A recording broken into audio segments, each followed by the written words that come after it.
Pensa só, o Império Romano, a maior potência que o mundo já tinha visto. E bem no meio dele surge uma fé nova, misteriosa e que todo mundo olhava com uma certa desconfiança. Como é que um grupinho que era visto como ateu e desleal conseguiu bater de frente com toda a força de Roma? É essa história de fogo, fé e do confronto que moldou a história ocidental que a gente vai explorar agora. O mais fascinante aqui é que essa descrição não vem de um seguidor, mas de um governador romano, Plínio, o Jovem, numa carta para o imperador Trajano. Ele foi investigar os cristãos e ficou assim, intrigado. Pelo que ele viu, eram cidadãos modelo, moralmente corretos, pacíficos. Então, qual era o problema? Essa é a pergunta que vale 1 milhão. Se eles não eram ladrões, não eram adúlteros, por que o império ia atrás deles? A resposta mostra o verdadeiro choque entre a lealdade a César e a lealdade a Cristo. E o que estava em jogo era literalmente a vida ou a morte. Para a gente entender isso, a gente precisa dar uma olhada na política oficial de Roma. A questão não era reprimir a maldade, como a gente poderia pensar hoje, mas sim exigir conformidade, lealdade total ao Estado. Olha só que interessante a resposta do Trajano para o Plínio. A política era, não vá atrás deles. Ou seja, Roma não estava fazendo uma caça às bruxas. Mas, se alguém fosse acusado e se recusasse a sacrificar os deuses romanos, o que era um ato de lealdade ao Estado, a punição era a morte.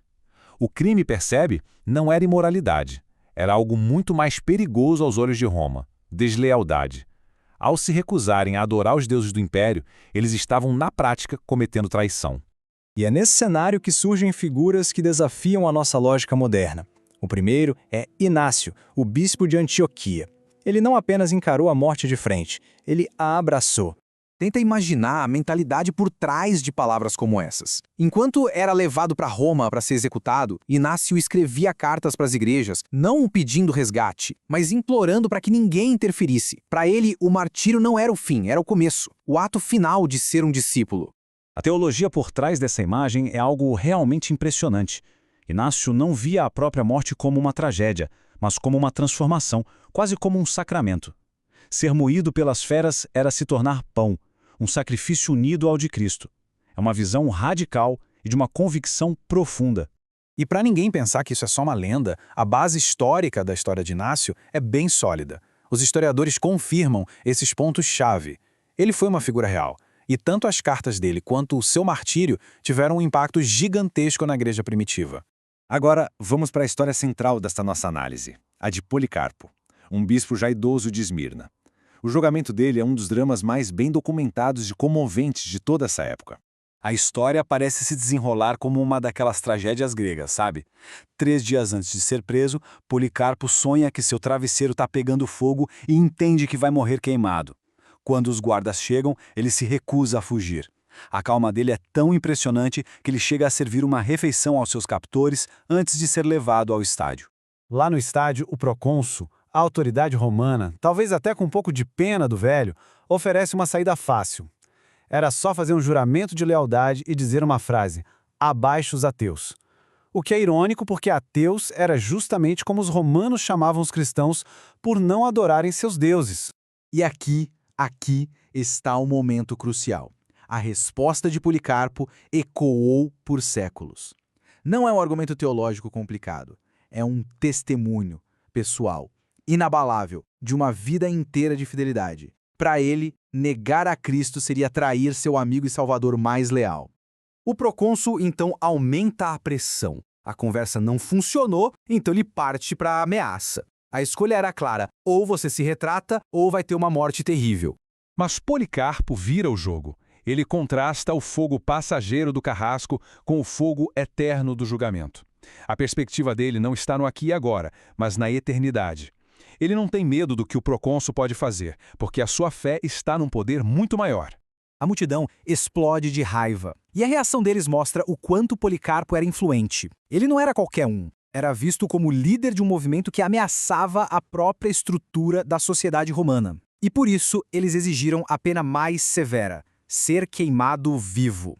É uma história poderosa, sem dúvida. Mas como historiadores, a gente precisa se perguntar: o que é fato comprovável e o que é linguagem simbólica? Para entender o relato, primeiro a gente tem que entender como ele foi escrito.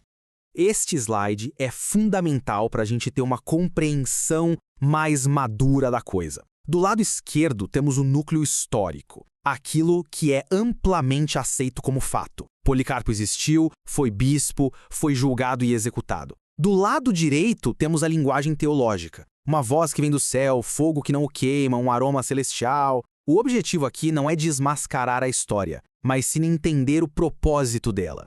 O gênero literário aqui é a hagiografia, não é jornalismo do século XXI. O objetivo não era só relatar fatos, mas revelar um significado mais profundo.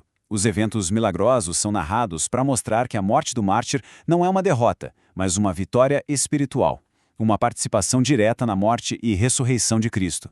Então, por que essas histórias, essa mistura de fato e símbolo, sobreviveram por 2 milênios e ainda ressoam tanto? Qual é o legado duradouro delas? Policarpo era mais do que um mártir. Ele era uma ponte viva. Ele aprendeu diretamente com o apóstolo João, uma testemunha ocular de Jesus. Então, ele conectava a era dos apóstolos à próxima geração da igreja.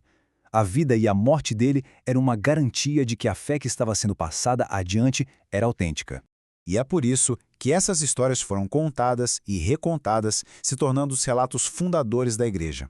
Para gerações seguintes, que também enfrentaram perseguição, Inácio e Policarpo não eram só figuras históricas. Eles eram um manual de coragem, um modelo de fidelidade contra um poder esmagador. Isso tudo nos deixa com uma última pergunta. O Império Romano, com todas as suas legiões e imperadores, acabou. Mas a história de um velho bispo que se recusou a se curvar ainda é contada. Talvez o poder que dura de verdade não esteja na força da espada, mas na força de uma convicção pela qual vale a pena morrer.